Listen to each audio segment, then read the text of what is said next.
Yeah, I must say, you know, if Friday Night in a City was a song, it would certainly be that background song to that video, because it certainly does, I guess, get us straight into our discussions. We have a session now where we're going to be taking a look, I guess, at some of the macro pictures. We've had an opportunity in the first few sessions to look at specific discussions around mobility and the importance of mobility. And we now have the great opportunity in the lead up, of course, to what's happening on Monday, with all of us heading to the polls on Monday, to unpack the issues of governance at a city level, with very much on the agenda. We've spoken about mobility, we've spoken about human settlements, we've spoken about how we build resilience in a very shifting and changing context. And without a shadow of a doubt, cities have been at the center of being, I guess, transmission mechanisms of many of these shocks. We certainly do know that there's been many discussions around how do we grapple with many of these issues? How do we respond to the circumstances brought about by these challenges? And more importantly, even manage the things that might not necessarily be in our control, and the things that are likely, I guess, to be recurring events. Indeed, if we think about what happened in July, with the unrest in key parts of our city network, in eThekwini and in the Gauteng city region. I'm joined for this discussion by the CEO of the South African Cities Network, Sithole Mbanga. And we're going to be talking to him about, I guess, the state of South African cities, the state of our cooperative governance framework. And I'm certainly also interested, I guess, in the interface on multiple levels and multiple dimensions between our cities and, of course, the urban periphery and many of the tier 2 cities and towns that we have, that in interlocking ways, I guess, have a shared and a common destiny with our cities as well. So please join me in welcoming the CEO of the Cities Network, Sithole Mbanga. Sithole, good morning to you, and thank you so much for joining us for this discussion. And I guess maybe just as we start things off, I'm quite interested, I guess, in your own assessment, having looked at the evolution of, our cooperative governance framework and the implication that that has had on cities. If you were to, I guess, give our cities a bill of health, or say, with where we are, just to take stock of where we are, what assessment would you give many of our cities? And I do understand, of course, we have many, so it would not necessarily be a common or uniform assessment. But just at a broad level, I mean, your view on where our cities are and how they're progressing in light of the many and at times unparalleled changes that we're grappling with. Yeah, no, Ayanbonga, thanks to you and to colleagues that have joined through this platform.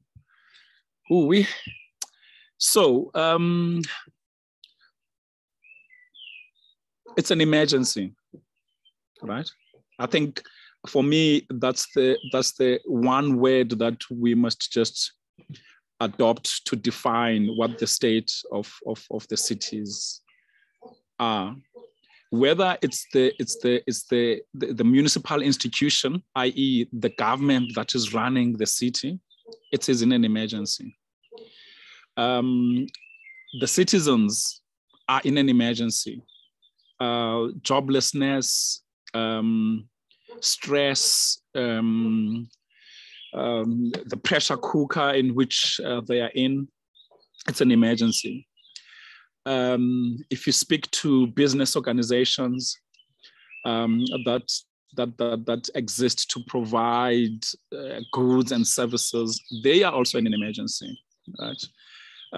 I think the American militarists had termed a concept called VUCA, which is volatile, uncertain, and all of that. It's exactly where you find ourselves. In one of the sessions showcased Joe Slovo, for instance. I mean, it's a typical civil society acting in an emergency, to be providing some of the most basic support infrastructure for people that are living in extremely challenging living conditions, water, sanitation. I mean, the white paper on water and sanitation when Professor Kader Asmal was still the minister, the late Kader Asmal. I mean, its tagline was, water is life and sanitation is dignity. And you've got people that are living without those basic services. So it's an emergency all around. And that for me is the state of the city, you know. Someone was saying, I can't remember in which session, maybe it was one of the sessions, or Rafik was saying that there's nothing like the new normal. This is it. We live in a state of emergency where we must forever be ready for anything. And perhaps that's a very interesting way in which we should be looking at how it is our cities should be. Yeah. So yeah. I mean, I find that very interesting, Astola, because, you know, every day in the media, we speak to mayors who say, we've had this and the other issue, and we need emergency and disaster funds. And they think about it within that particular framework. But if we accept that we are in emergency mode as the default mode, have we learned anything about how we've responded to the many shocks and crises? Might be the global financial crisis, might be the drought, might be COVID-19, might be, I guess, the enduring strain and stress of mass unemployment and inequality that we have in our society. It just seems to me that we really sort of make an event of emergency, make an event of disaster, when in a way it unfolds all around us. In your experience, I mean, are you seeing very interesting and innovative ways that are taking on board this notion that actually this might be the default state of play? There are, I suppose, but I think unfortunately for me, and maybe this is just because I've had not sufficient time to make the observations. Maybe there are others that are observing, that I have more time to observe. My fear is that they seem to be few in between. You know, it's not a lot. And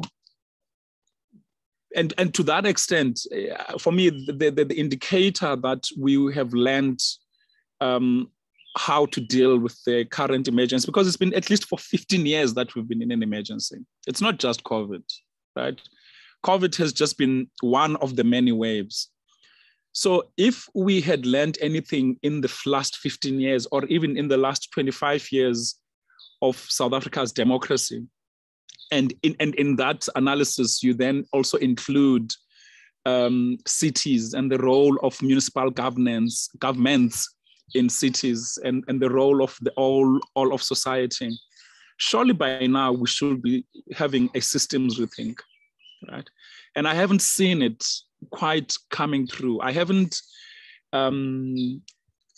heard people talk about the need to change because the system is failing. But I think what I'm not experiencing at the moment is a full recognition by all of us, right? And I'm moving away from the blame game, because there's a lot of blame game at the moment. Government is not doing this. So-and-so is not doing this. I think we all have to get, I dare call it getting back to another CODESA, because it should not be CODESA. But I think we need, firstly, a universal acceptance of the fact that the system has had loopholes, or holes have been punched into the system of governance that we had put in place when democracy dawned. And for me, there's absolutely nothing wrong with doing that, right? Because we were not meant to live in stagnation. We are meant to have lived and experienced democracy in a changing environment. I'm sure when Deputy Minister Babela spoke about the need for us to adapt ourselves to the changing environment, I suspect that's what he was saying. So is it possible then that as society, we could start to adapt ourselves into the environment, rather than think that the environment is going to adapt to our policy framework? I think it's the other way around. We are the ones that must be adapting ourselves to the environment. And for me, that will be the biggest indicator that recognizes that things have changed, or that the system is beginning to fail somewhat. And I think the less we change, the more we are propelling ourselves towards a crisis.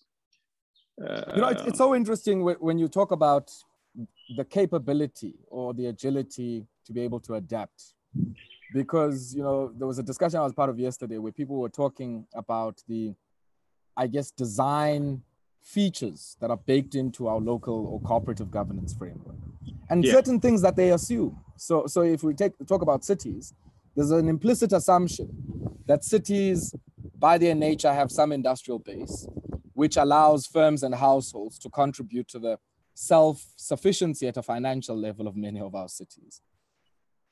I want to hear from you whether or not that's still a safe assumption to make, because we tend to focus, yes, on the subjective factors of weaknesses in our administrations, the political questions and all of that. But at a design level, are the assumptions that are baked into how we finance the activities of cities and the development project at a city level still safe assumptions for us to be making? Definitely not. I mean, certainly not. Let's just use one specific one, right?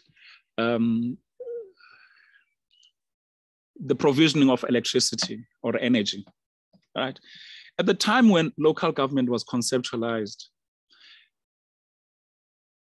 the assumption was that we would have stable provisioning of energy, i.e. electricity. At the time of conceptualization, the monopoly generator of energy, which is Eskom, was stable. At the time of conceptualizing local government, the demand for electricity was still low. Today, we've gone through a massive electrification program, and therefore the demand has has increased, right? I mean, I was a student at UKZN, then at Westville, and we used to travel between home and campus during holidays. It used to be dark right through the entire N2. No, I'm telling you. But today, I promise you, you travel from eThekwini to the Transkei, it lights up, right? So therefore, certain things have changed. And that has put a lot of pressure on Eskom, hence the debates around or suggestions around breaking it into three components: distribution, maintenance, and the likes, which means that there really is pressure. Now, the formula with which local government was established had assumed that local governments will be able to reticulate electricity, and as a consequence, they will be able to collect revenue.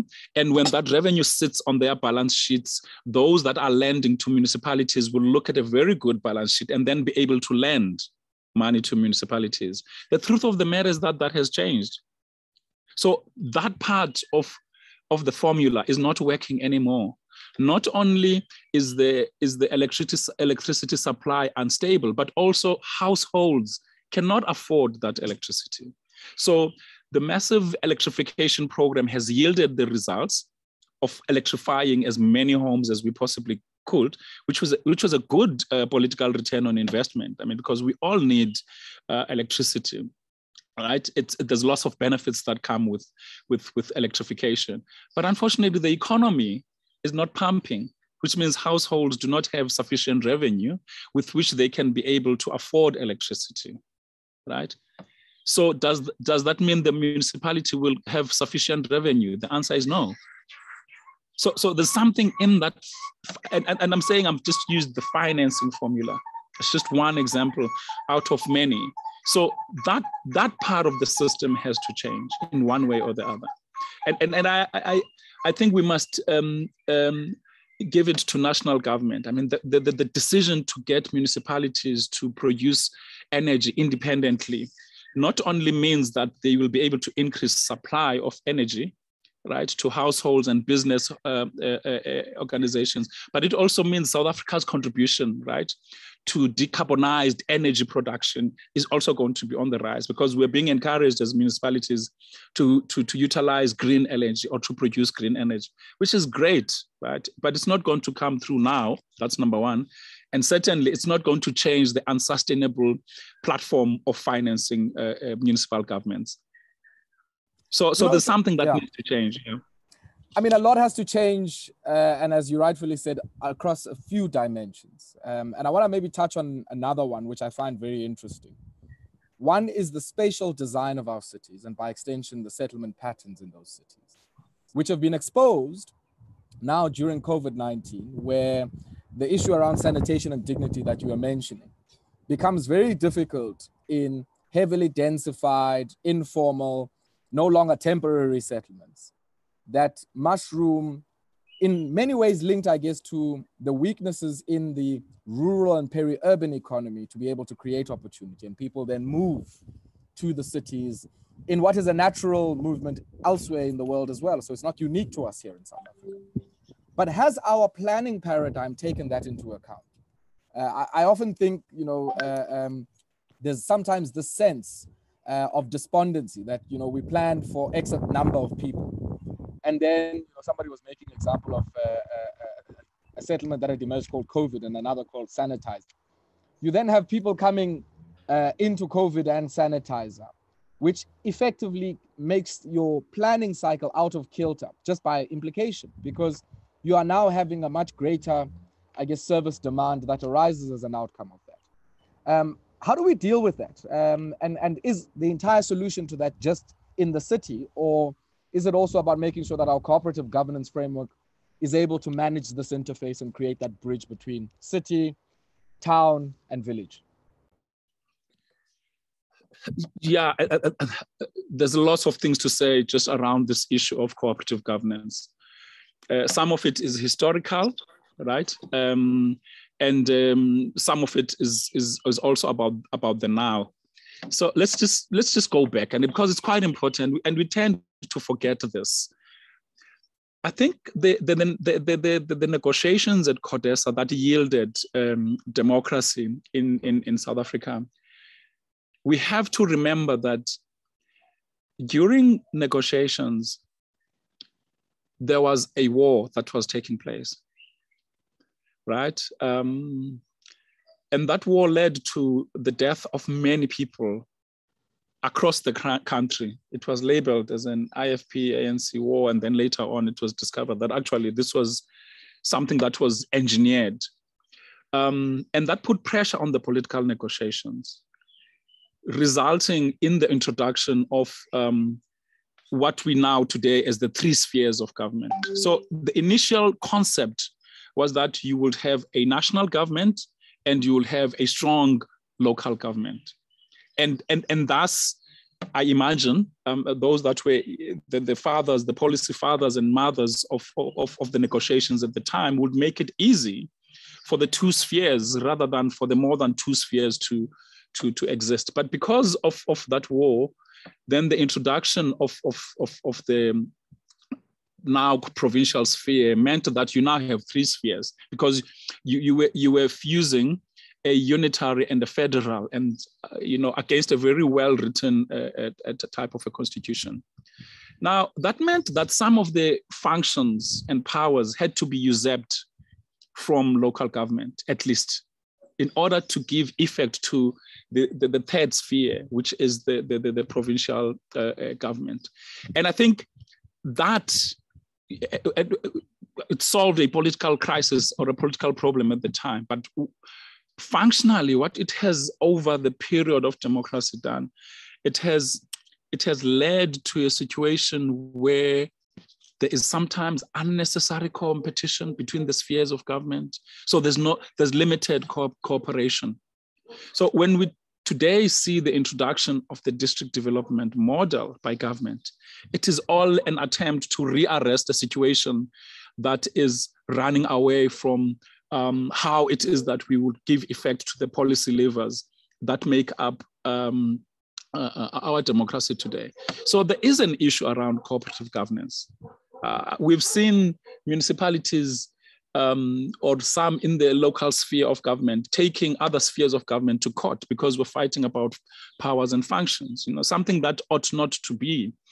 And I think also cooperative governance ought not to have meant government or the public sector alone. It also means that we should have found very meaningful ways of including civil society organizations. I think our democracy has unfortunately cannibalized civil society. And I think that was an unintended consequence. I mean, most people that were in civic organizations and therefore civil society organizations post-democracy moved into government formal and they became employed there. And I think in that way, that left a huge hole in civil society. And I think it's something that we should have been vigilant to as a country, that we don't deplete our civil society armory. And I think that there are now attempts by civil society and communities to strengthen the civil society element. We should also, as part and parcel of the cooperative governance, bring meaningfully to the party the business sector, right? Because after all, there is a default thinking that we normally have where we think that government creates jobs. Unfortunately, government doesn't create jobs. Government creates the conditions in which job creation can take place. But it's businesses that must live alongside society that are the ones that create jobs and employment and right? I've not seen a model where civil public sector is the biggest employer, bigger than the private sector. So there is a problem with cooperative governance in the country. And I think there is an opportunity that through the DDM and many other attempts, it can be made to happen. My biggest critique of the DDM at the moment, and it's not a bad critique, it's just something that I think is important for us to understand. At the moment, I think the DDM is galvanizing resources and efforts and expertise from a national and a provincial sphere targeted towards a local sphere, the districts themselves. The assumption there is that local governments are ready to receive that support. And it's something that we're going to have to watch over. You know, to what extent are local governments ready to receive that support that will come through the DDM channel? It's so interesting that I guess when we talk about the DDM and even when we talk about compacting, we like to think of it at a national level. And I'm always concerned that we do very little of that at a local level. I mean, when we think about the cooperative governance framework, there's also the TA in COGTA, which is the traditional affairs. And I think we still have this massive sort of legislative duality between urban areas, you know, and of course the laws and the frameworks that govern, one, the allocation of resources, the distribution of those resources and services, and what might be happening on the countryside, where traditional authorities still play a very critical role. And yes, it's a function of our compromise. But I'm quite interested, I guess, in how that gets resolved, not just at a city level, because I think the city is then, in many instances, you know, the place where many people end up going as a result of these, you know, tensions in our cooperative governance being unresolved, and the impact that those then have on the productive base of much of our local governance system.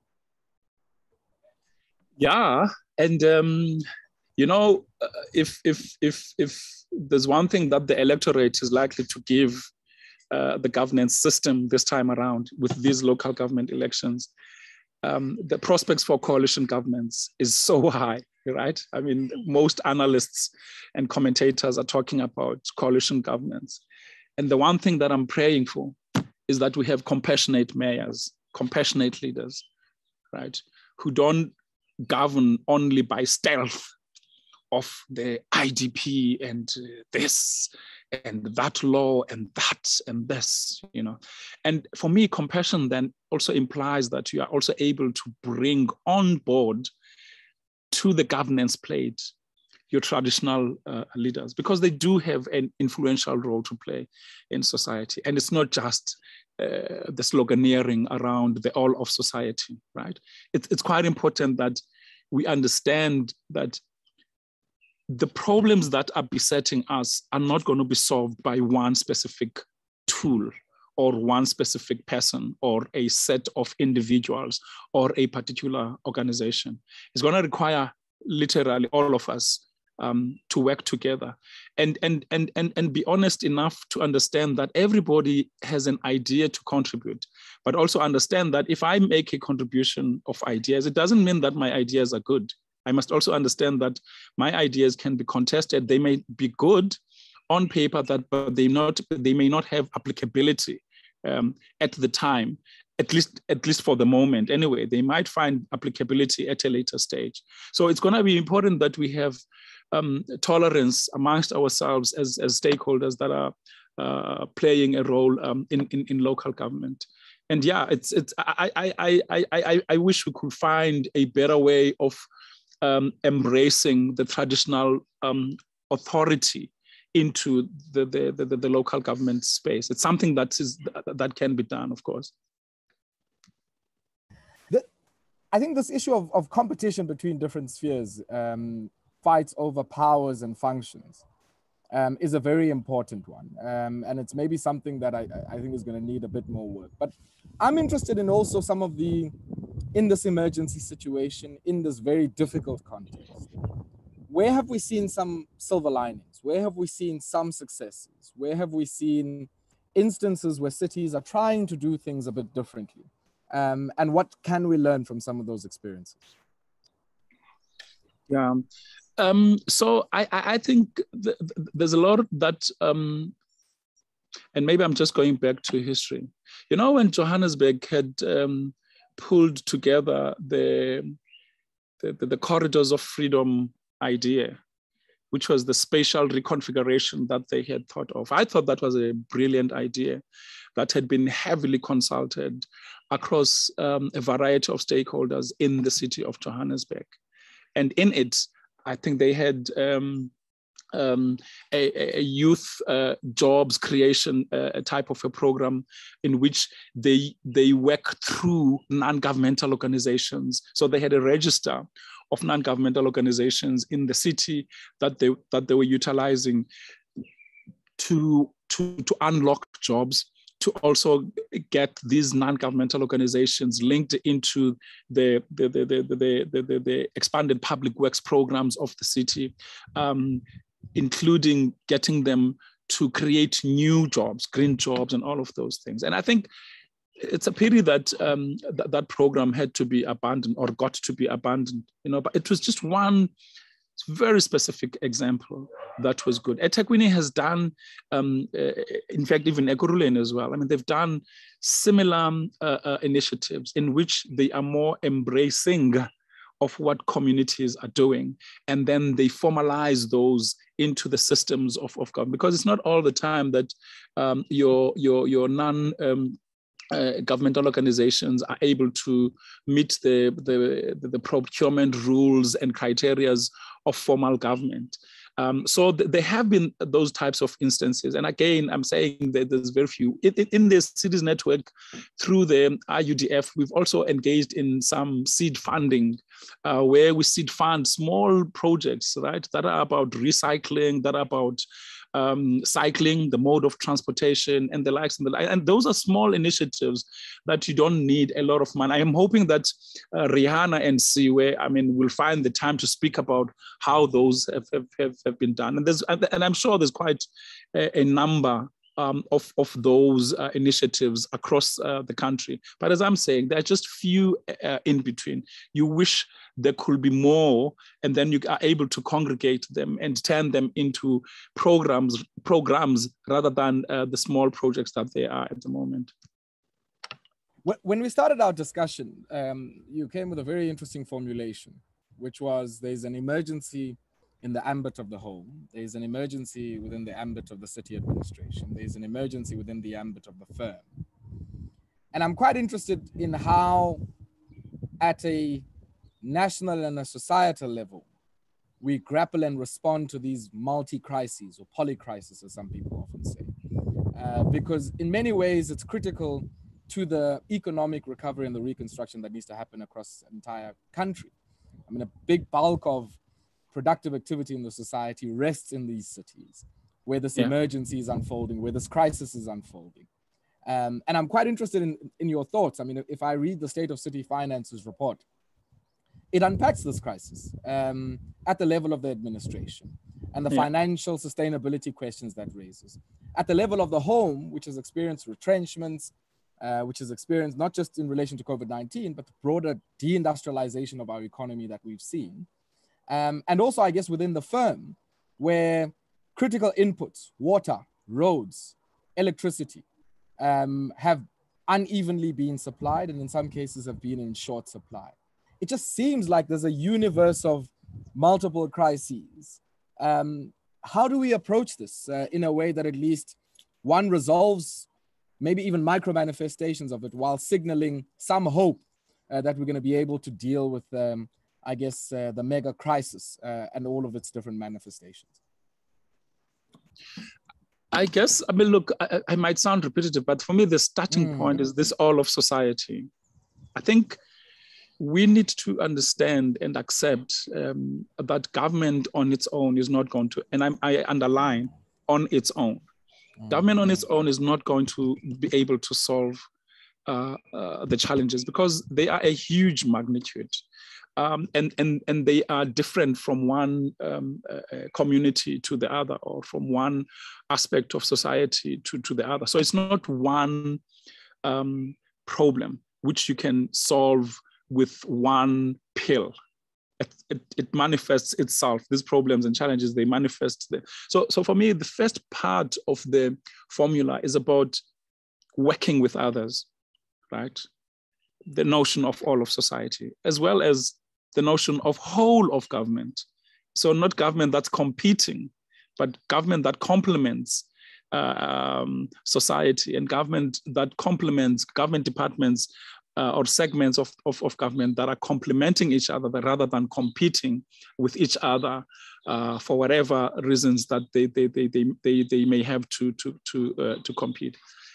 I would like to offer, just under the current circumstances, that I think there are at least 3 areas that I think we must look at and see if whether or not, if we're to interact with those 3 areas, wouldn't we be able to solve joblessness, poverty, unemployment, right? The first one is human settlements. I think there's a massive opportunity that if we were to just solve the human settlements problem, we will create massive jobs. The value chain there of goods to be supplied, that can also then lead to employment of as many people as possible is there. I think the most important and easy thing about human settlement is that the demand is there, right? I think anyone that is in business or economists will tell you demand and supply are very fundamental to whatever it is that you do. So we know that there's a demand for human settlements, right? We just have to be creative about it and unpack that value chain in such a manner that it could lead to X number of jobs, right? Of artisans, of people that are builders, of people that are supplying, and all of those things. And I think in the country, we are fortunate to have adopted the triple BEE policy guidelines, which necessitate that we must procure in a particular way, right? And secularize our economy, therefore, right? And pump a lot of money into the economy through housing, because housing itself will also have its own spin-off effects. You put a settlement here, and then suddenly there is a need for transportation, there's a need for energy, and it must be renewable energy, it must be green energy, definitely, right? And. So there's one thing that I think, shouldn't we just play around that particular formula, right? And put it at the center of everything else that we're going to be doing in the foreseeable future to solve the lack of housing, right? Whether it's affordable housing or not. I mean, it's neither here nor there. At the end of the day, you need more brick and mortar to be able to solve that. And I think it will also, in a way, force us, or at least it must force us to think in a way that seeks to spatially transform our cities. That requires all of society. It requires government to give up some of pockets of land that it owns. It requires the private sector to also give up some of the pockets of land that it owns that is sitting strategically somewhere, and so that we can exchange, and then we can create the levels of density that we require, whose levels of density lead us to the requisite efficiencies in how the space functions. So that's one.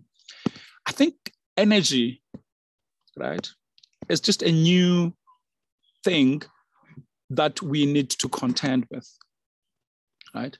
Because if you think about it, as I made mention earlier, if we can engage in another massive re-energizing of households, but now driving the green energy, the green agenda, I think it implies that you are able to then create a massive industry that produces all the instruments that you need, whether it's solar panels, whether it's retrofitting and all of that. And I think it will create, there's another industry that will then create massive jobs, because then you have to train people to be able to install, in order to be able to produce, to be able to install, but also to be able to maintain these new instruments that you'll be utilizing, whether it's wind, whether it's solar and the likes.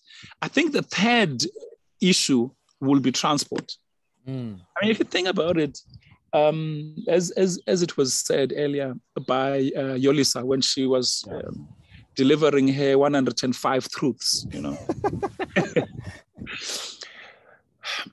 The truth of the matter is that the public transportation system is already black, right? So investing in it means that you are seriously driving your black economic empowerment transcripts.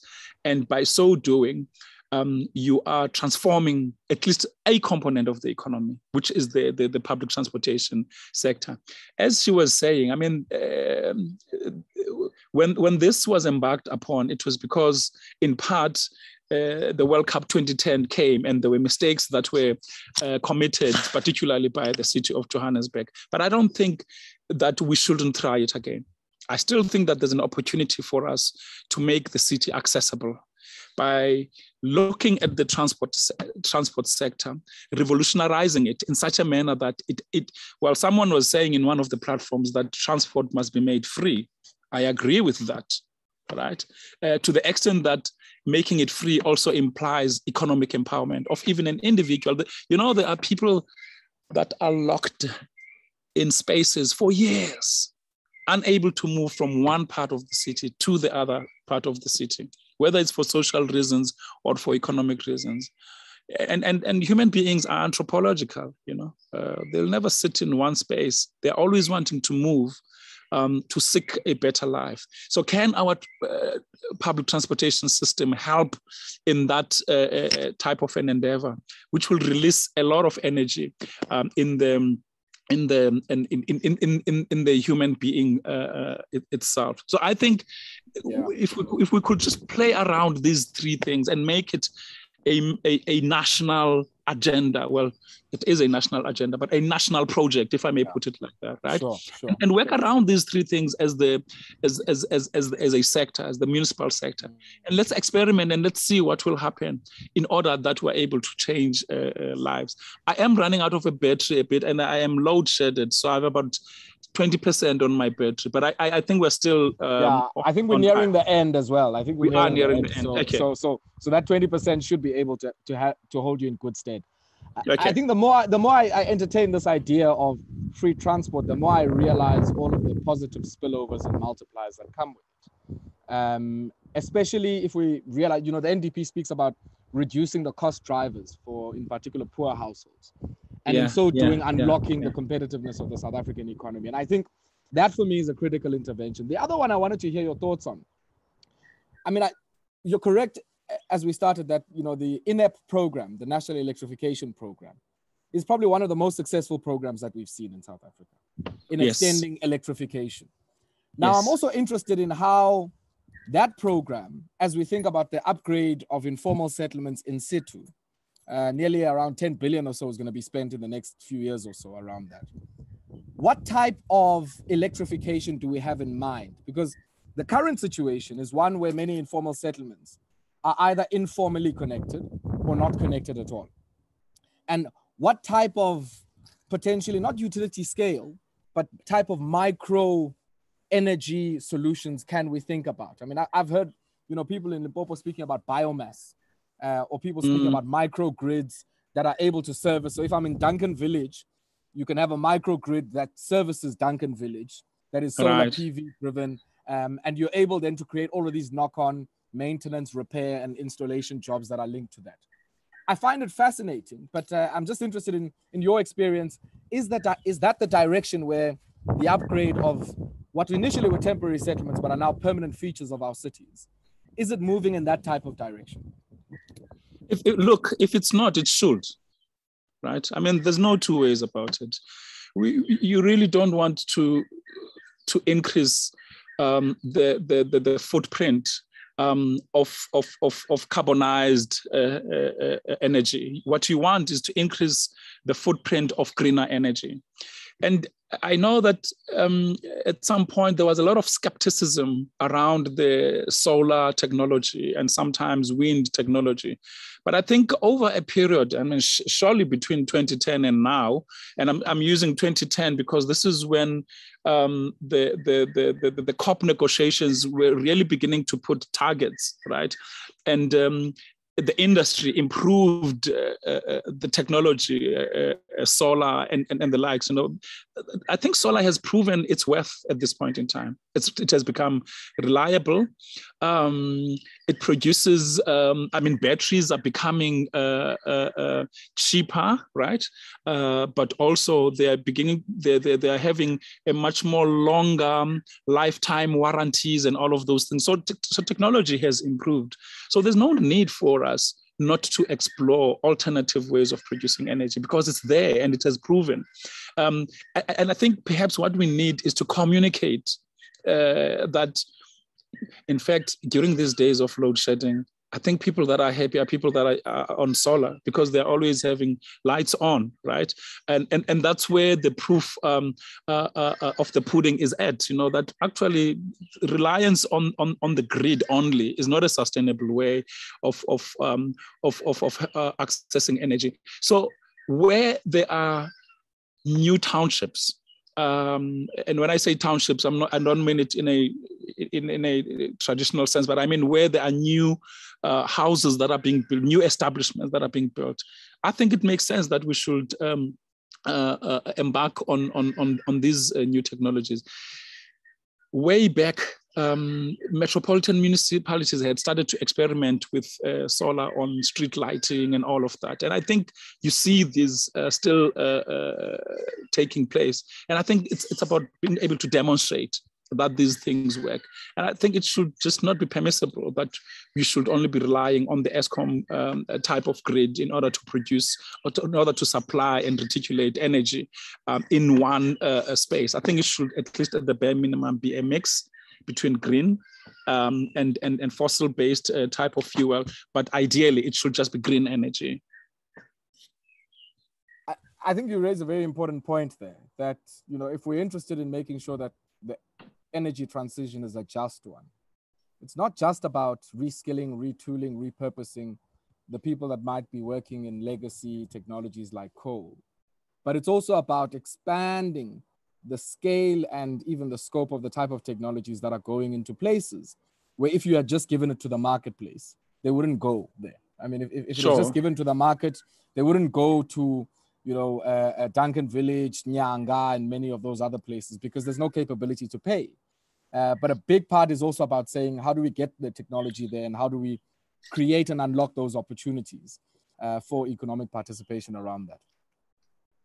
Yeah, and I think also, how do we get to industrialize this? I mean, they have to be produced so that there is local beneficiation out of the production of those technologies. And again, I mean, this is where I'm saying it will lead to new jobs, green jobs at it, I guess the timing of this discussion is interesting because the Minister of Minerals and Energy, we heard, announced 25 bidders as the successful bidders for that. And yeah, yesterday was it? Yes, yesterday, yeah. And I think it's sad that, you know, I make this example of a wind, a tower, a manufacturing, or I guess they manufacture the propellers and some parts of the turbines out in Kucha, which has been closed since 2019 or so. And it was actually a state-led investment. I think the IDC had a stake in it at some stage, DCD. And the reality is that that has closed up shop. And you not only lose those jobs, but you lose the know-how as you are expanding your renewables program with critical investments, for instance, in the Eastern Cape and wind. You lose the domestic capability that you could have built in that ecosystem at a city level that could have had very strong linkages to other wind investments in other parts of that province and even nationally as well, you know. So I think it's all of these things that are left on the table, all of this value that is left on the table. Maybe just a last comment. I think you mentioned three things. I think there's scope, yes, for greening even in the transport space, but I'm very interested in the building supplies space. I don't think we use enough timber. Maybe that's also my view in how we build. So if you go to many parts of, you know, the renovations that are happening at a city level and even, you know, in peri-urban settlements, everybody wants to build a Tuscan type design home.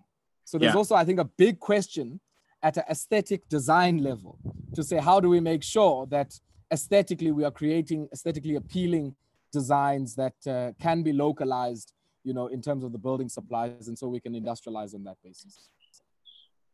Yeah, and I think it's another thing also that's also about a particular culture, you know, that a South African culture is very much married to the idea of brick and mortar.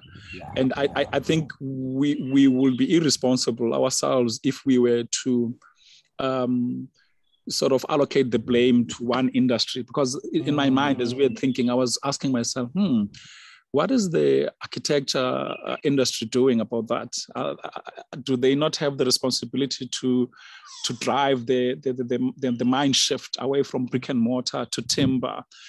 And of course, perhaps there's also other things I do not know. I mean, the supply of timber vis-a-vis the demand that it will create. I also do wonder why it is that we are not utilizing timber as an alternative in order then to green the production of those houses. But yeah, it's something that certainly needs to be explored with the likes of the Council of Planners, the South African Council of Planners, or the Institute of Architects. I don't know who ought to be providing that influence for us, but it's something that needs to be done. I mean, you see people designing decks, right? In public spaces, there are decks, but also in private homes, you do see decks. But that's about the little that you will see with the utilization of timber. Yeah.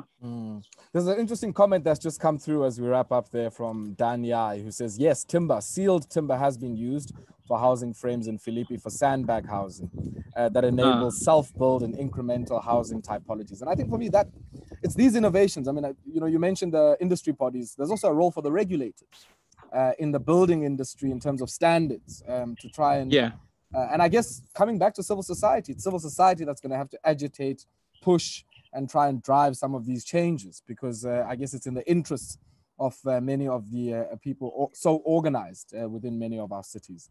Stole, and for that matter, even government, I imagine, you know, I mean, government, I don't know, I mean, what we need to, maybe we should be asking this from Monica, who could have asked this when, you know, about what options is government putting on the table for people to be able to choose what type of material they would like to see in their houses, because perhaps there's scope from a procurement point of view for that to happen. So if you have to increase the size of the timber industry, there has to be a demand that gets to be created. Exactly. And I think government, through its procurement systems and procurement pipeline, it's got the possibility to create an industry around timber. Yeah.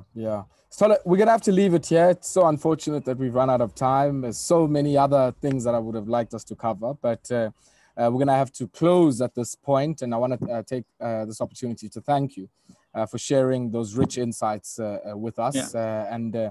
I certainly hope long may the discussion continue around some of these issues that we've picked up. Thank you very much. Thanks very much, Ayanbonga. Thank you very much. I also want at this stage, the organizers have requested of me to announce that we also do have winners of the book, The Economy on Your Doorstep. I'm going to announce those winners now. You'll find in the book that some of the things we've been talking about here around building supplies, technology value chains, and how we can unlock those. And of course, also, I guess, issues around transport and the digital transition are covered there as well. So here are the winners who have sent through some of their remarks, and there's 6 winners that I will be announcing. The first is Ashley Nkwe, and many of you would have seen Ashley's comments on the platform.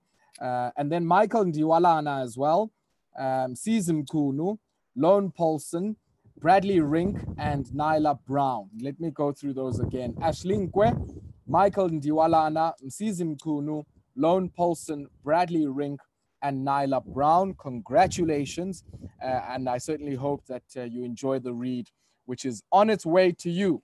And the South African Cities Network team will be in touch. Thank you very much, colleagues. I'm now going to hand over to Rihanna to drive our next session. And Rihanna, Rihanna says she's the barefoot facilitator, and she'll tell us a bit more about that as the next session unfolds. And that's a session looking at seed funding community projects and some reflections on 3 case studies there. Rihanna, the platform's all yours. Thanks, Ayanbonga. Driving nothing, walking everywhere.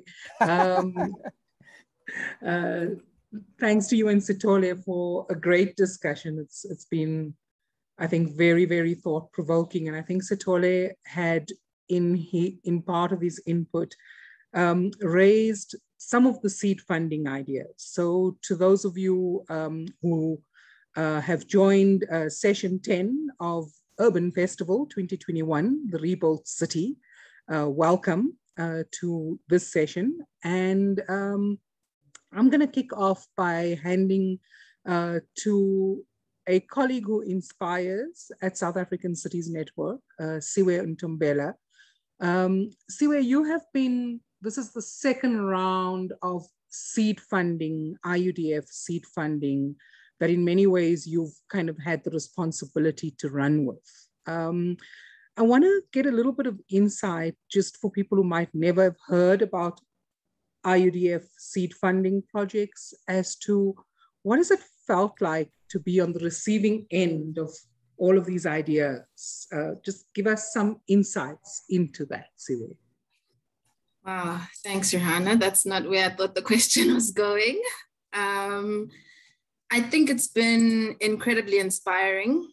I can say that's what it's felt like, because the intention really about the IUDF seed funding was to put feelers out into kind of communities and into our cities to think collectively with communities and provide opportunities for people to say, this is how the IUDF is applicable in my context, and this is my contribution to realizing the ideals of the IUDF. So I've been incredibly inspired by the 12 projects that we've been able to fund across cities, including Joburg, Cape Town, Durban, as well as Mpumalanga in Standerton.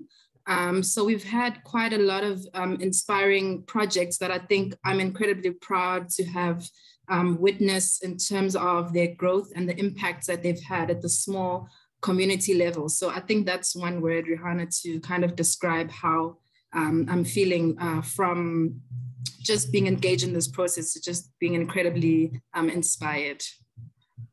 Okay, so Siwe, as you were talking, we were getting flighting of just some visuals of some of those projects.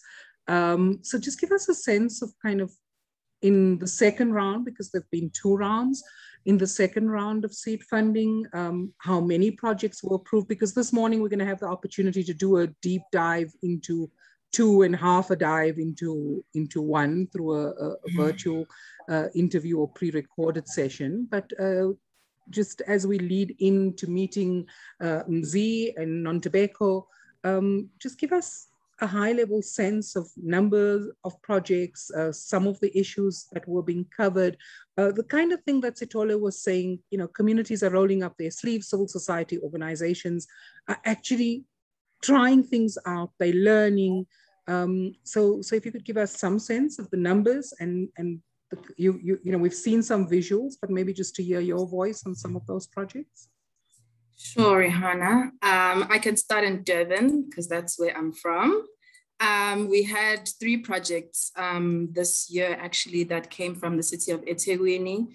And basically one of the projects was around open oceans, and this was funded in the first round as well. So the second round was to continue in terms of the prototyping of the innovation that they created. And this project is really around the circular economy and seeing kind of plastic waste and integrating kind of informal recyclers and young students into the circular economy within the city of eThekwini, and just seeing how big the port is, but without much integration and benefits really seen by communities. So this project wanted to look at using plastic waste and creating kind of an activist tool. So they created plastic frames for glasses for children in township areas. And this was really to say that young kids were really struggling through school, and it was not really an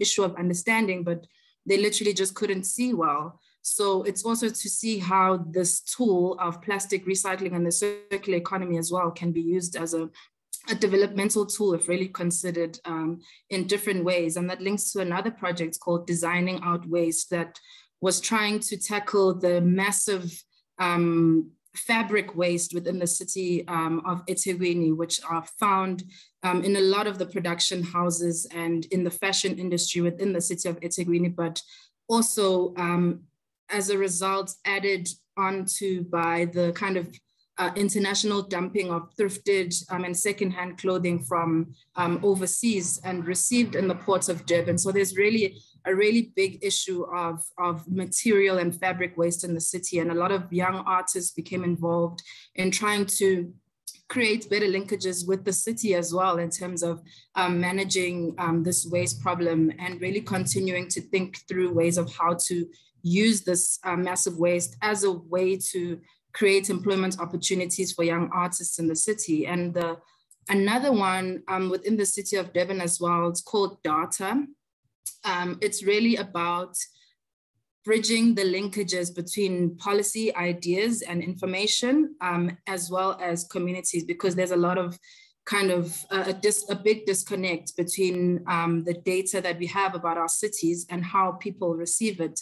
So it's really just trying to bridge that gap of using art to understand and communicate the community's issues and using art as a tool to communicate those issues and infuse those into the policy and decision-making processes. And I think interestingly enough here, one of the reasons why we wanted to support this project was around the linkages to our own platform, Skoda, which is really trying to take information from cities and really using it to assist in decision-making, because data for decision-makers is an incredibly important developmental tool. So this is also providing ways for us to see how we can bridge that gap between big data and addressing community needs as well. So I'll leave Nontobeko and Mzi to talk through their projects, but perhaps another really exciting one was the Transforming Slovo project that's really been incredibly inspiring to see the work that we've, as SACN, just really trying to support the upgrading of an informal settlement and just the quality of life of people and every day in the community. So with the small amount of 50,000 that we granted to each of the projects, Slovo has been able to establish a community garden and flushable toilets. They have now been able to paint and refurbish a container which has been turned to a digital skills hub. They are troughs, it's for washing basins, where before there was not really a good drainage system, and now that it's more organized and kind of just improve the urban environments within the community. So it's also been quite exciting to see how this project has been able to attract further funding and support from other organizations and individuals that are really wanting to see and support this kind of community-led transformation. Thanks, Cawe. I'm sure we would really like to spend more time getting to know each of these projects, and I'm sure many of our guests have questions on many of these projects. But we are delighted to welcome this morning Nontobeko from Higher Ground Africa. Nontobeko, I'm going to ask you to just give us a sense of when you first heard, how did you first hear about the IUDF funding and the seed funding, and what prompted you to go through the process of applying for it? Hi, hello, good evening, everyone. I'm so excited to be here today. I don't know if you can see me. I can't see my own self view, but okay, cool. So we see you, and everyone on the live stream sees you too, Nontobeko, and you look amazingly beautiful today. Thank you very much.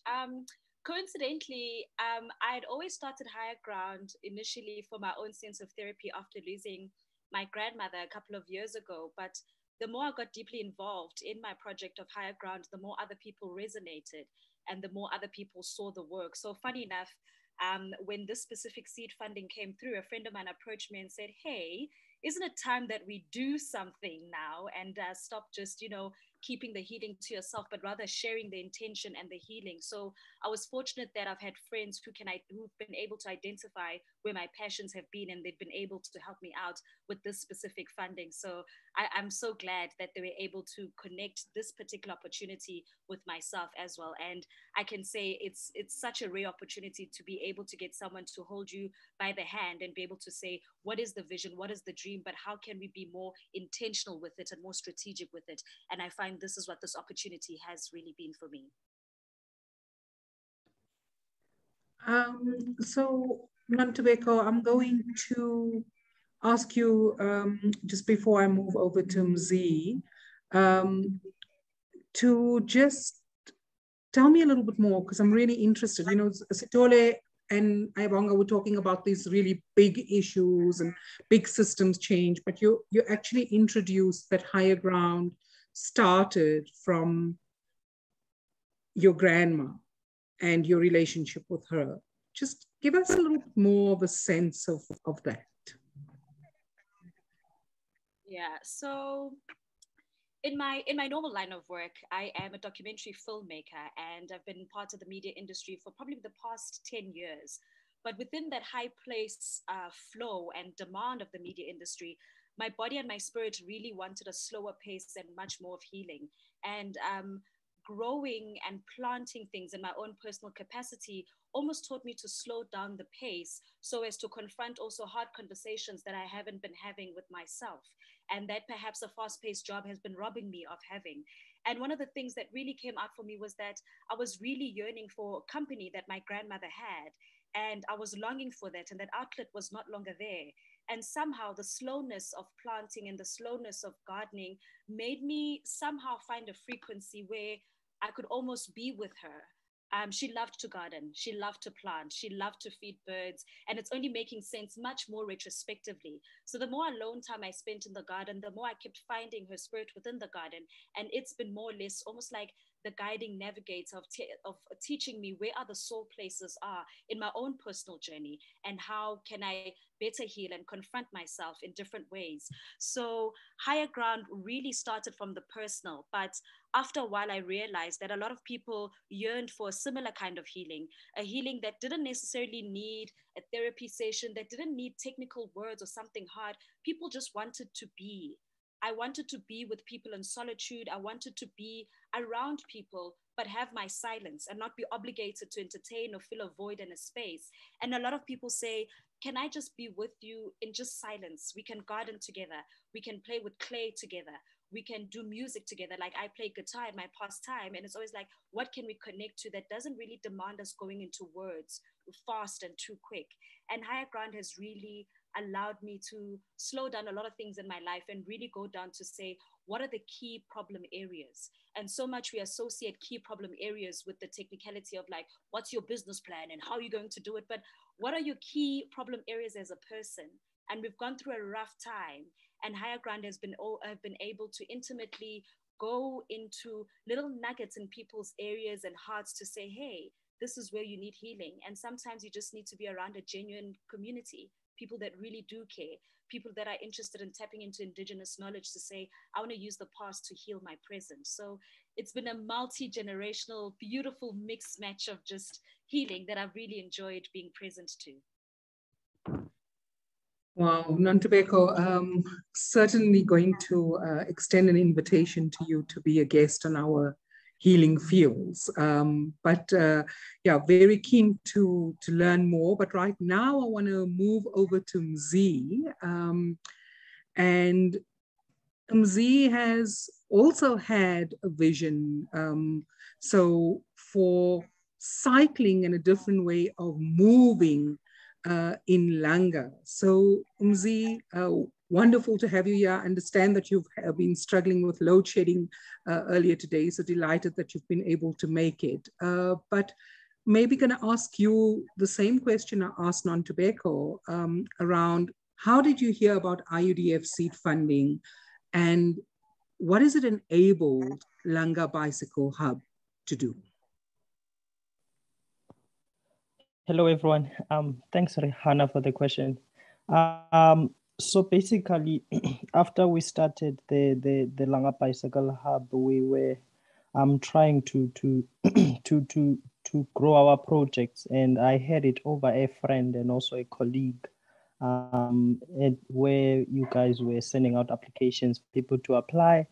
And we applied. Luckily, we were successful. It was the first of our own applications, which we have been doing ever since we started. So big to be part of the feature of the Storywood stories, which we did. So after that, we had to plan in a bicycle event where it has to connect motorists, taxi drivers, cyclists, and also within our government sectors.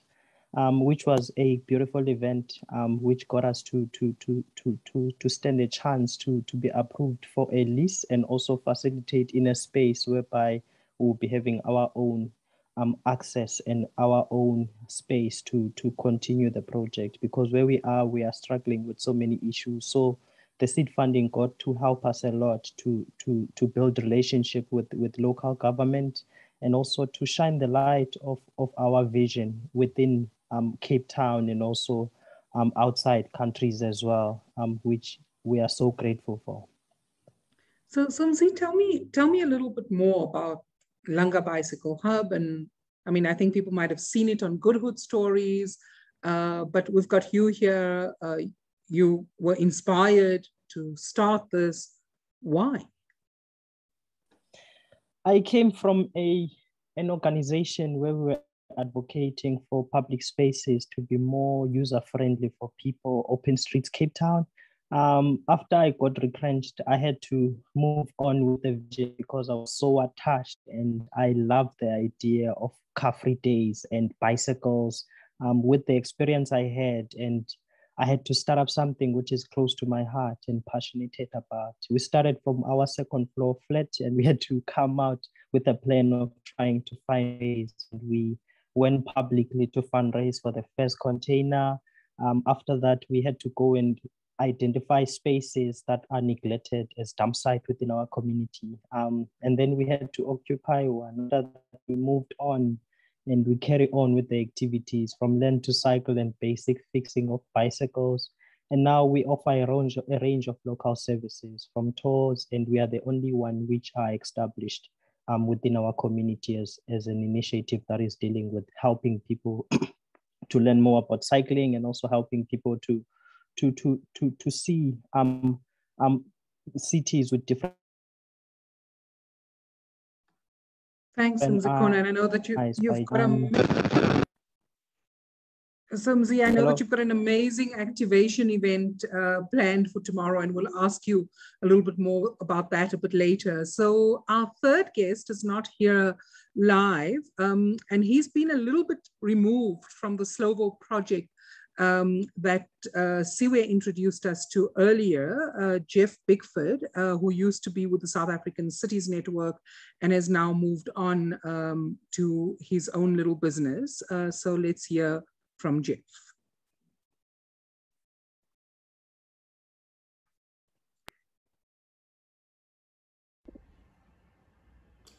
Hi there, lovely to connect with everybody. Really sorry that I can't be there in person, but I'm looking forward to sharing some of the insights with this important conversation and this important collective. So my name is Geoff Bickford. I am an urban development practitioner who has been working with the large municipalities in South Africa for many years, and more recently working more deliberately within communities and trying to action development solutions with communities, in communities, by communities.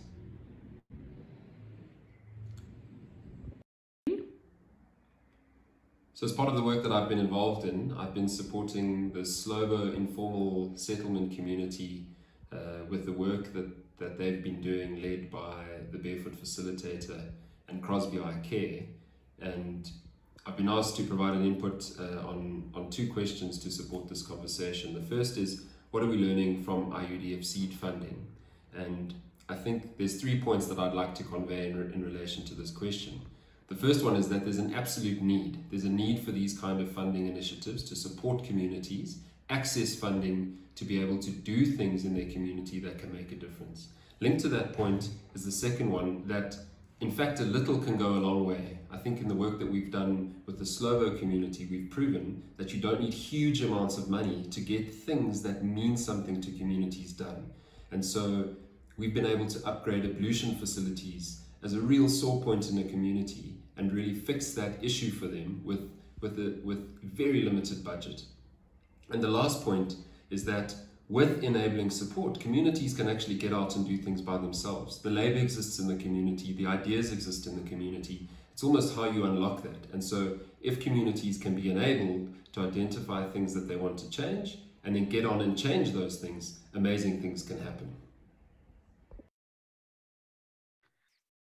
So those are some of Geoff's reflections, having kind of followed the Slovo project more from a distance and watching it unfold as one of the SAC and IUDF projects, and documenting how that process unfolded at community level. And so Ntobeko and Mzi, I really want to come back to you now around, having listened to Geoff and based on your own experience, what is your sense of how, and I guess, Ntobeko, I want to work with the, this was seed funding, and to work with the gardening metaphor.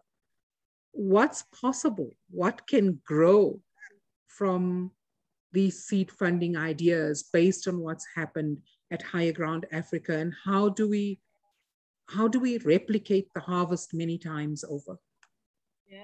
Yeah. I mean, first and foremost, to have an initial growth such as this is quite huge for anyone that understands having any business idea or any dream, just to get any sort of backing almost validates to you and your journey that what you're doing is kind of working, is maybe perhaps working, especially maybe as someone who may be doubting. So in terms of validation and a way of healing, it definitely really helped me. But more than anything, I think it was one thing to have an idea of how I wanted it to flow, and some maybe be caught in the romanticism of it. But obviously, it's also hard when you get to the ground and you're working with people that have obviously, I mean, when you talk about issues of land, it's quite a sensitive issue. It's quite a sensitive topic. When you talk about making money from the land and people coming in to work with you, a lot of people are sensitized to what's your agenda? What are you getting into it? Why is this free? Why is it social entrepreneurship? How come you not for profit? There are many, many questions. And for me, the one thing that I, even in one of our meetings with Cawe, was like, I really hope that I always stay and I always remain passionate with the idea especially by respecting the source of it, because the source of it comes from my grandmother. And I knew that I'd never wanted to disrespect the source of that. So how do I remain true to that source? I have to go to these communities and really have conversations with them and do the groundwork in saying, Sawubona mama, what is your current problem? What is your problem? If it's sales, what kinds of sales? Is it digital sales, or do you mean digital sales in terms of digital presence? Or maybe it's a means of you seeing other people online selling monthly boxes, but you don't have the language to articulate that I want a similar system of monthly boxes and weekly boxes. It's up to us to refine our intention and make it pure and go back to the people that we work with and saying, how can we make this beneficial for you too? Because if that is a crucial part of the conversation, then we can really honestly start talking about sustainability. Because what is sustainability if it's just for Nondo's profit vision, when it's not inclusive of the farmer? That's when you get a deal of saying, she just didn't pitch 2 months later. We had such a great conversation. It's because it wasn't thorough enough to say, what are your key problem areas and what is the tangible help that you can get? So that for me was very important. I made sure that with each and every collaborator, I sat down to have a much more of a sustainable collaboration so we can see that how can we better trust each other and how can we best have both of us in mind. And I find that's where I've been able to start connecting the idea in people's head to say, I actually want to work with her long term. I like her value system. So I think it's just another way of attaching it, of going about this to say, how can we better work together when we both have long-term in mind? We're in this house, we have to live in this house together. But the best conversation is, how do I know you? And how do you know me? And what's the collective vision, you know? Some people could become collaborators and saying, I want instant money, you know, I want to see thousands falling on. And you're like, well, see, intention again, you're getting it for the wrong reasons. Right now, it's getting to know each other, the important part of building community. And I think so often we don't look at that in a micro lens. What does it mean to build community? Building community means I care about you and what we're doing together. And that's the important thing for me when you talk sustainability and scaling up. It's that basic conversation. So Nontobeko, I mean, in your responses, and if we go with the theme of Urban Festival, the rebuilt city is not just the bricks and mortar. There's a whole range of things you can't see and you can't feel. And that in fact, when you have to kind of account to SACN about how you spent the seed funding money, it's not that easy to quantify the relationships that will lead to a rebuilt city. So I'm seeing Mbali Utilezi saying, well said, Nontobeko, but I want to invite in the audience, because as much as we obviously have the spotlight on Mzi and Nontobeko, we want to be in conversation with the rest of you about your ideas, because I think when you take the conversation from the scale at which Sithole and Ayanbonga were talking, and then these really kind of grounded, seeded projects, how do we move from both of these, kind of what's happening at the top, what's happening here, and how do we meet in the middle to show a different way of rebuilding our cities? So Mzi, I'm keen to hear from you in relation to your experience with Langa Bicycle Hub. Any ideas or thoughts on kind of how we can use resources to bridge the gap from the micro to citywide impact? Thank you. As Langa Bicycle Hub, we have tested a lot of initiatives, and we have so many mistakes that we are grateful for. We have so many short success stories. By moving from where we were started, because we started from a friend that I rent, and trying to identify the space, the ups and downs, and trying to find out how to collaborate and how to get support, whether it's private or government. So for us, the only idea which we can share is that there are so many things that are happening within non-motorized spaces. But there's disconnect and support lacking when it comes to private or government. For an example, we are more focused now on having innovative employment with bicycles and also trying to advocate for non-motorized transport with bicycles. And there are so many people who have been already claiming the streets with bicycle, kids who have been riding unsafe bicycles, being harassed by motorists, but saved by taxi drivers, which is so interesting because of the relationship we have built with them, the awareness campaigns that we have organized and invited them and say that this is how we communicate once we are on a bike, this is how we indicate once we are on a bike. Those legal awareness projects, they are meaningful when it comes to trying to scale the work that we are trying to do. We have so many dreams and support is needed.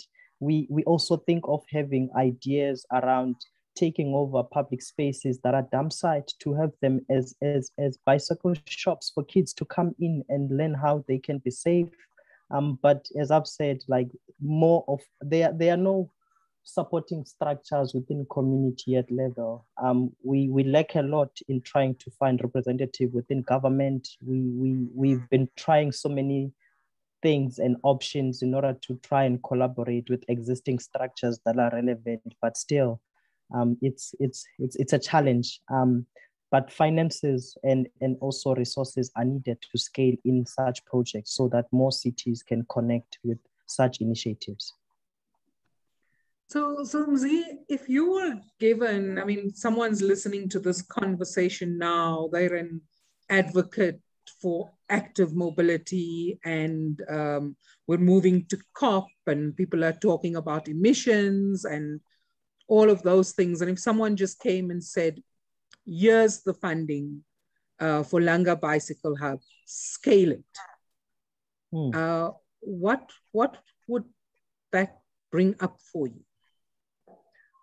What would you do? So since we have tested a number of projects with bicycle mechanics, yes, we need more because communities, especially in the Western Cape province, more communities, especially townships, are into bicycles. People are looking for services, spaces to service their bikes. And we have so many young leaders who have been trying to provide employment for their families, and they do bicycle deliveries for medication and groceries. And we offer that opportunity to them by building bicycles together where they can use after school. They contribute in order to provide within their families as well. So we need infrastructure is a challenge, and cities are divided with infrastructure. That is the main challenge. People have been cycling, but they are scared of being knocked over by cars, and like infrastructure is limited. We have so many projects which we have tested as well, collecting compost around the CBD and also in Langa, where we are trying to find ways to create meaningful employment with bicycles. It has been proven. Cloudy Deliveries has proven it in our community. We also have proven it in our community as well. Infrastructure and also resources are needed at a government level and also at a community level. Okay, Mzi, there are a number of questions coming through to you, and I'm going to give you some time to read the ones that are posed to you specifically in the chat. Helene, I know we're using the question and answer function, but I'm going to ask if you could please unmute some of the people who have either posted in the chat or posted a Q&A question. And I think it's Michael Indiwalana and Ben Blowett. If we could please bring them in as participants, if that's possible, Helene. I'd love to kind of invite voices in rather than just questions on a chat box, so that we're talking to real live people here, not little boxes. So just let me know when they are here with us as participants, if that's possible. But Mzi, there's a question that's come through to you in particular around cargo bikes. Have you seen anyone using cargo bikes for business purposes in Cape Town? Could it be helpful in Langa? Is this something that could be scaled? Yes, I've seen even restaurant in the CBD, people making use of e-bikes or cargo bikes. And we also have some 2 donated bicycles from Targo in Germany, which we use to deliver medication to local clinics and some of the beneficiaries in Mbanga. So yeah, cargo bikes are a good project, are a good source of transport for us. Because we also have bicycles that we have to use in order to carry compost. Yes, there is a need, and we also learn a lot online articles how other cities are striving when it comes to making use of non-motorized transport with bicycles and supporting the climate change, trying to have innovative implementations. Because for an example, we have about 9 drivers. We call them bicycle brigades. They are more into duties of delivering medication, delivering food to bedridden beneficiaries, and also doing shopping for customers as well. The relationship we have built whereby we have people sending us their bank details to go and do shopping for them and collect cards. There is trust even within the systems that are informally that we have established in order to try and have some meaningful opportunities for young people with bicycles, because there is a number of people who are coming to us to buy bicycles, and they would, once you ask them, what are you going to do? They will do deliveries. Why? They don't have employment. This is the only way which provides quick employment. So we want to grow more. I'm going to ask you to pause it just so that I can invite Michael and Ben to be in conversation with you, if that's possible. So Michael, let's have you first and then Ben, and then I'm going to come back to non-tobacco. Thanks for having me as a panelist or just to discuss. I believe, as I said in my comment, that state infrastructure investment in cycling could be vital in increasing mobility options in peripheral communities. The government has been speaking a lot about its integrated public transport network strategy, but a key problem with that is it's a top-down approach. So in communities such as Langa, where the community members themselves have innovative ideas, I think we should look for more of a co-productive approach where, although the state has an overarching policy that wants to guide transit investment, it should go to communities where the fragmented urban fabric creates more issues and understand what solutions do they have to improve mobility within their communities. And as the speaker was saying as well, you know, the government is also speaking about economic renewal and attracting foreign direct investment. But, you know, in the long run, that's just cash that's going to the people. If we can put infrastructure that promotes mobility and cycling within these communities, we can have a situation, as the speaker was saying, where people who lack economic opportunities and might not be able to afford an Uber, a Corolla for an Uber or a bike, could then stimulate the township economy through, if this Chisanyama needs to transfer their meat to another subsection in the community, then you can bring local players into the economy. And that's also important because a lot of the times in the township economy, you have the likes of ShopRite and Pick and Pay who move in and create business, but they're not really helping the community because their competition is killing the people in the community and the profits are taken out. Whereas if you can stimulate local industries, you can actually improve the flow of money within the community and create a situation where more people are actually, even though they might not have access to opportunities in the city, communities can uplift themselves through their own determination and self-will. Thanks, Michael. Lovely to have that perspective. And I think it's echoed somewhat by Lone, but I'm going to ask Helene just to invite Lone into the conversation as well. Ben, let's move up to you. Yes, hello everyone. I just wanted to know if you think that self-service bicycles could be a sustainable solution to tackle traffic congestion in South Africa. Okay, so the question is around self-service bicycles and I guess kind of bike share schemes and so forth. Yes. What's your view there? Can it help us to deal with our crazy congestion issues in cities where 2/3 of people actually don't have access to private cars? And Lone, you know, happy for you to also weigh in because I think you've already posted some stuff in the chat. Mzi and then Lone. Thank you. Thank you. Yes, it can contribute a lot because I bike a lot going to work. There are so many people who have been biking also as well, long distances to work, especially the low income communities. But the challenge is that our streets in Cape Town have been disabled by the apartheid planning, whereby some of the roads will take years in order to change. how it can connect communities, but it is doable when it comes to a centered communities whereby they can have bike shares, maybe from a train to a clinic or a library station, because there are people who are already making use of informal infrastructures to cycle, and they do that on a regular basis. It's just that the support is needed and some plans for the future to be implemented. Thanks, Mzi. Lone, I know that you've been kind of inspired in this conversation to say maybe we've been going around it, looking at it like citywide, and we should be much more localizing. Lone, just unmute. You know, the initial intentions of these citywide networks of bicycles, I mean, I've always questioned whether they would ever work, because I mean, if they're supposed to be used for kind of commuting purposes, then our distances are just far too long. You know, where are you coming from and where are you going to, and to what extent does the network accommodate that?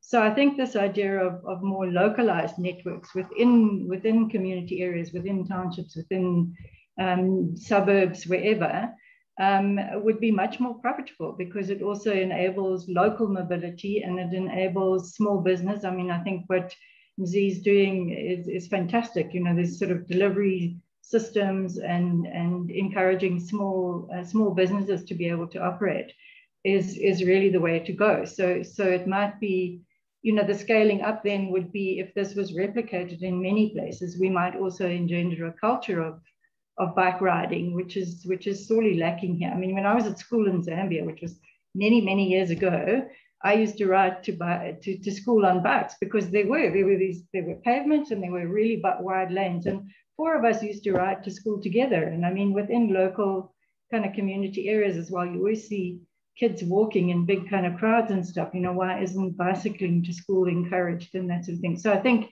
you know, the small scale initiatives, I really believe, can be scaled up to become, you know, localized networks that then eventually might join up. So Nontobeko, I want to invite you back in, because I mean, I think the issues of food systems and movement systems are not unrelated. So maybe just to get a sense from Higher Ground Africa around you know, scaling and what scaling would mean from your perspective? I think for me, my passion revolves around how can we be more inclusive of rural knowledge and urban rural knowledge. If we talk about Afrofuturism and taking our indigenous knowledge to the future, how can we best be in a multi-generational collaboration with our grandmothers and our grandfathers?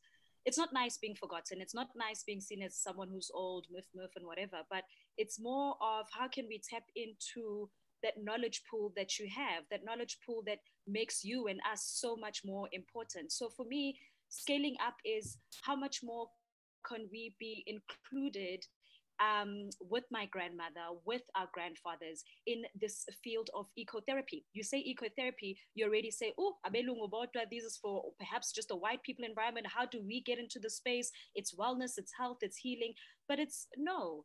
Ecotherapy, you know, urban gardening is part of ecotherapy. Spending time in your wild forest, wild harvesting is a form of ecotherapy. So how can we include our people in these new definitions that we have, where we use terminologies and languages to exclude a big part of a market that's so important? You know, we go even to the coastals of KZN, where a lot of women are wild harvesting some of the natural resources that are happening there.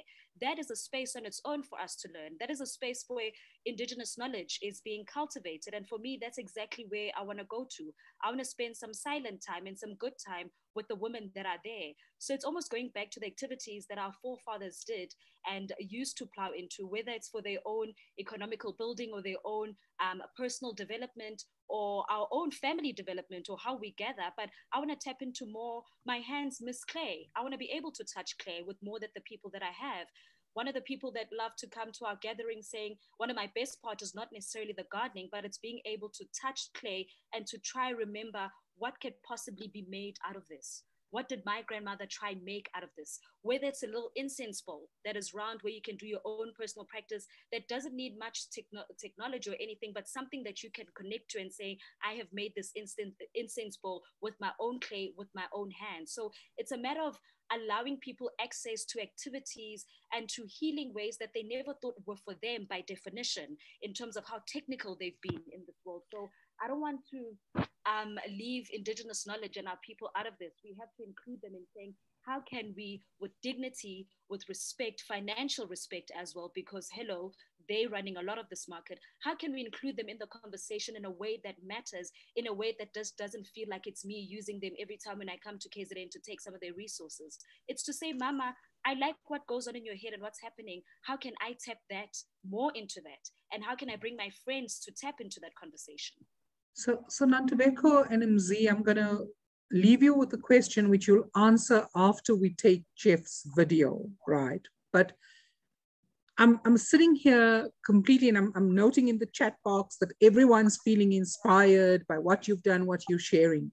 And it's great when we're amongst like-minded people, but in the bigger scheme of things, right? Here's these little, with due respect and gratitude to SACN, here are these little 50,000 Rand seed funding projects. We up against multinationals with billions, with access to corridors of power. And we're trying to influence a system that goes really fast. I mean, I'm thinking about both bicycles and agriculture and urban farming and the slow nature of it. And we're up against a system that's about greed, about accumulation, about the individual. And how do we get these two worlds to be in authentic conversation with each other so that we can replicate these amazing things you're doing, not through scaling and making them big, but through just planting these seeds in many places over? But I'm going to ask you to think about your responses to that whilst we listen to Geoff just sharing around replication from what he's learned on the Slovo project.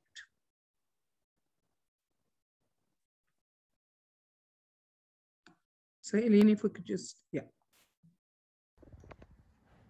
And then on the second question, which is what would it take to replicate this kind of initiative? Again, I've got 3 points to share. That there absolutely has to be an emphasis on leadership development. In our work, that we've seen that where there are strong community leaders embedded in the community, that projects and initiatives gain the traction that they need and have the longevity that's required to do this kind of work in communities. So working at building the leadership capacity within communities where there are existing leaders is really, really foundational. I think also that psychosocial support becomes absolutely critical.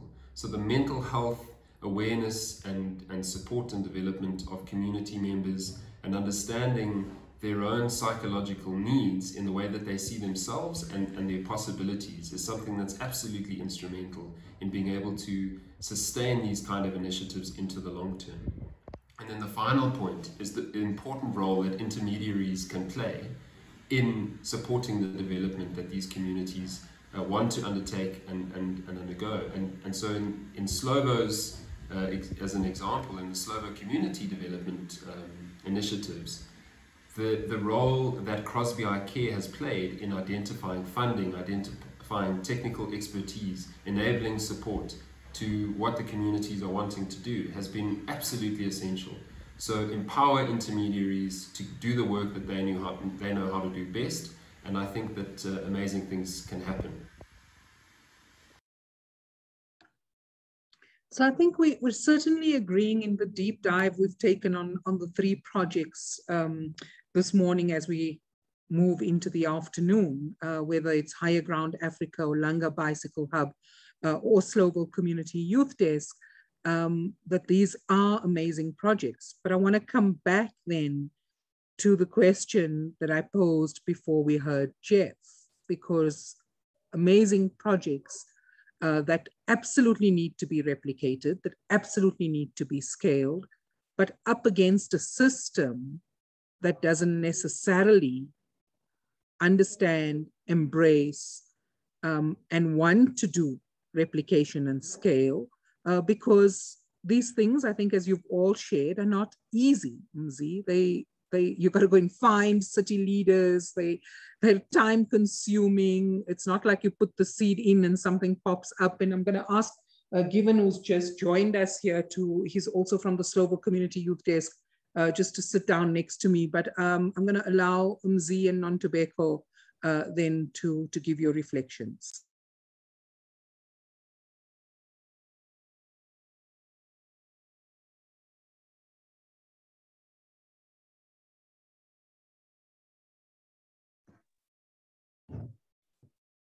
Mzi, Nontobeko, are you there? Can you hear me? Yes, I'm here. So Mzi, I know it's a tough one, but I'm sure you guys are up to it and you have answers. So we can collaborate to a lot of things which I've seen it working. During COVID-19, there's been a need for community gardening in our township.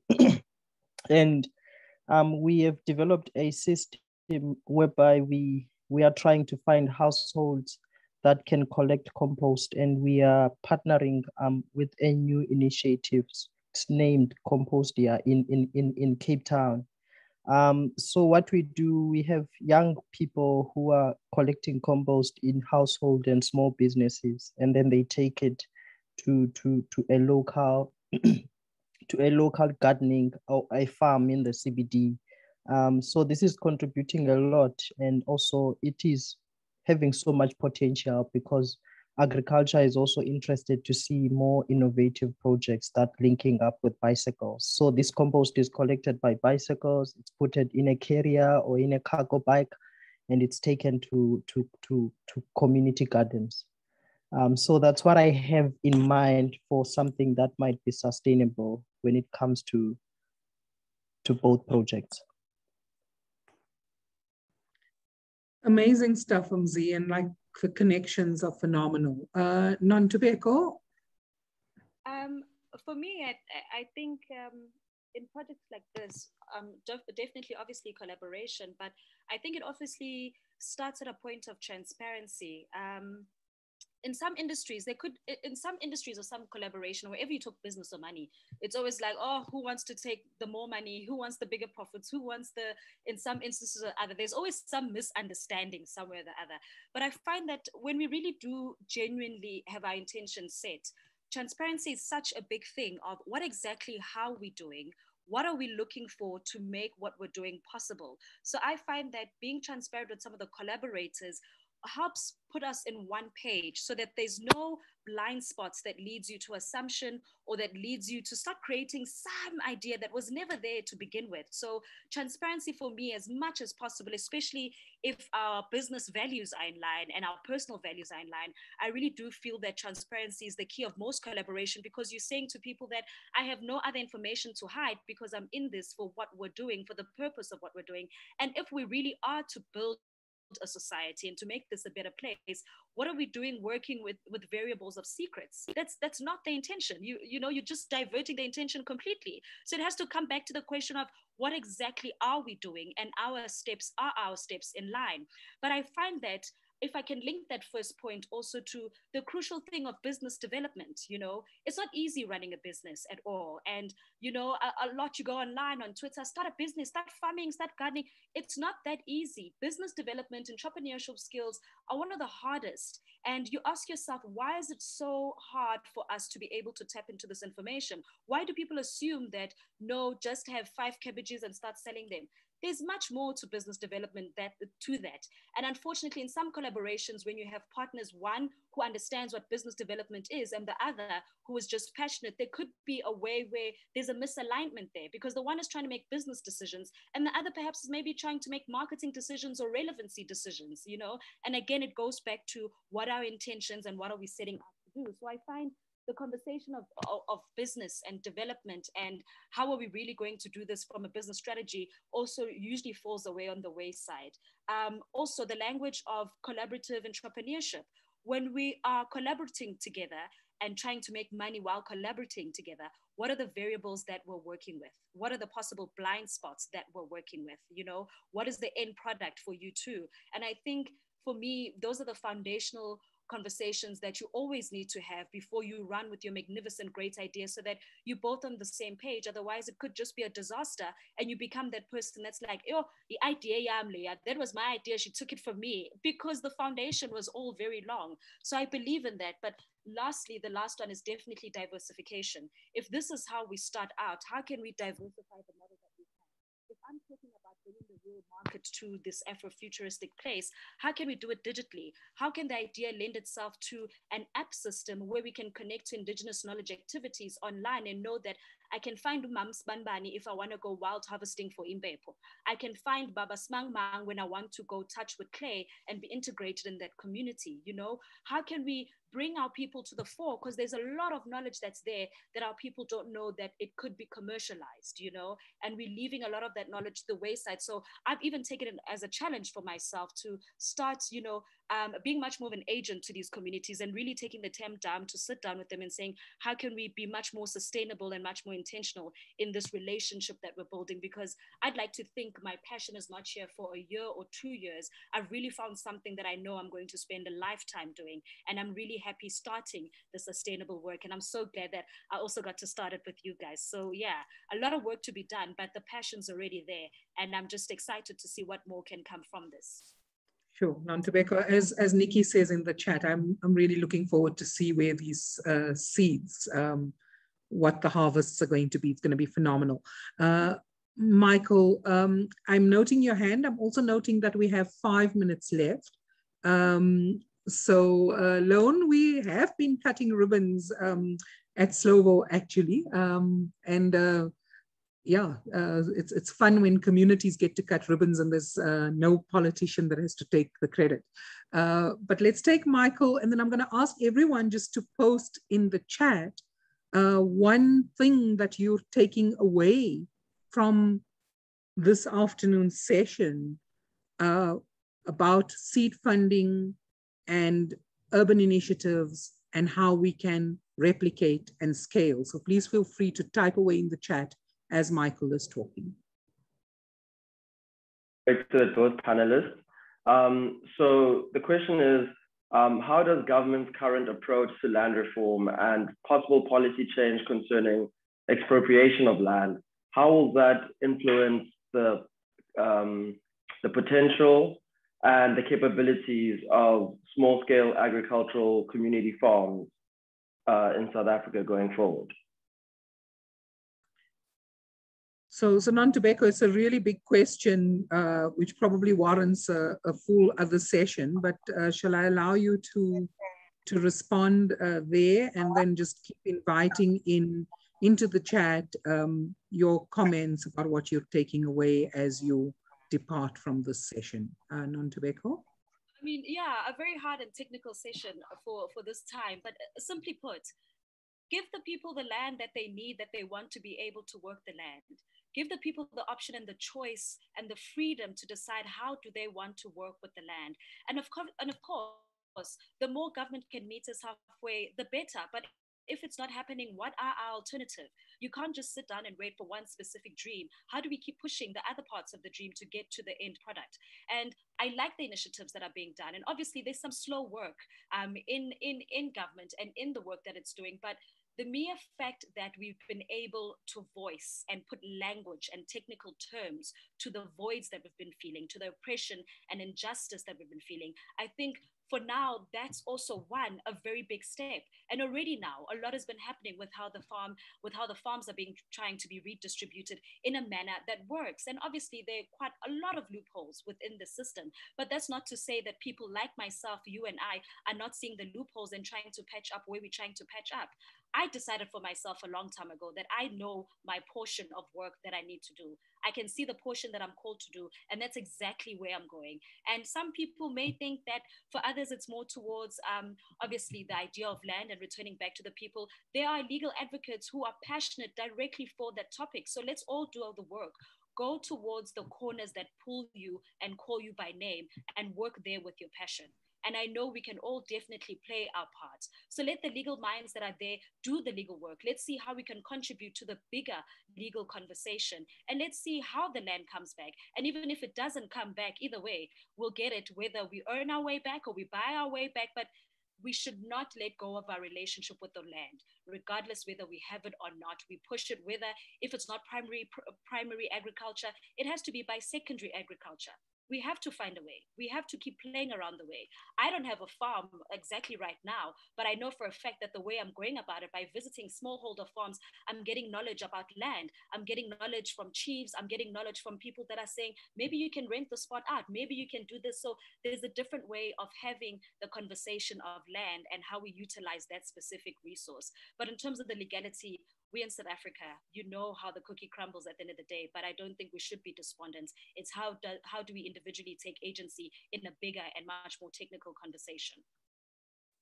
Thanks, Nontobeko. Lots of compliments to both you and MZ coming through on the chat. And then there is a question from Stephen, feedback on what government can do to reduce the barriers for local businesses.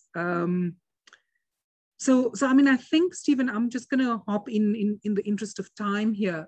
You know, just the way in which kind of, I think, SACN approached the seed funding initiative, making it as easy as possible. People fill in a Google form and kind of explain their project and what they would use the money for and how they would leverage the money, you know, taking away a lot of the barriers. But even in trying to make that easy, I mean, I can speak, for example, about the Slovo project, just assuming that people have access to Wi-Fi or a computer or a phone to complete the form in itself is, and I think it's really about these very different worlds that those who are doing enterprise development in government, just not having a connection to the reality of what small businesses deal with.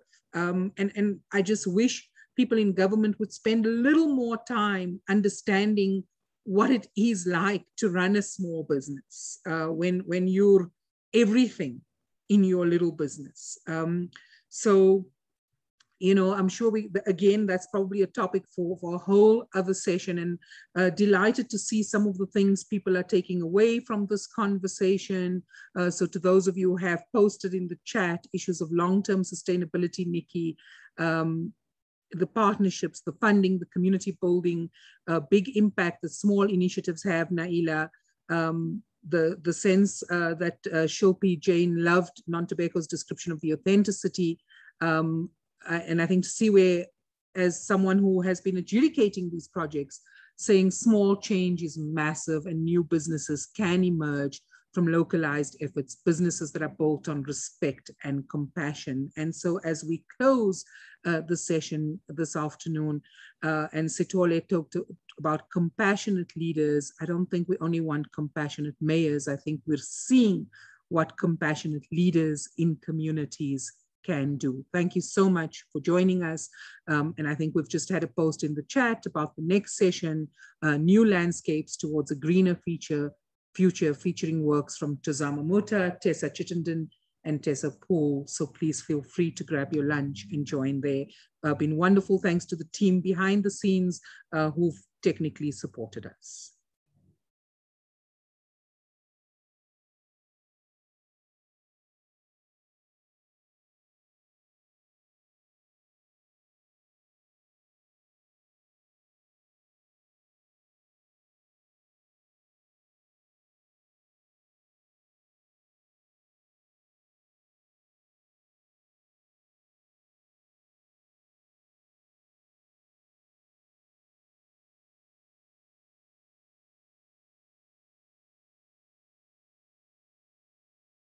Special thanks to Nontobeko and MZ, but we'll also do a more formal one because the time is so limited for all of these sessions.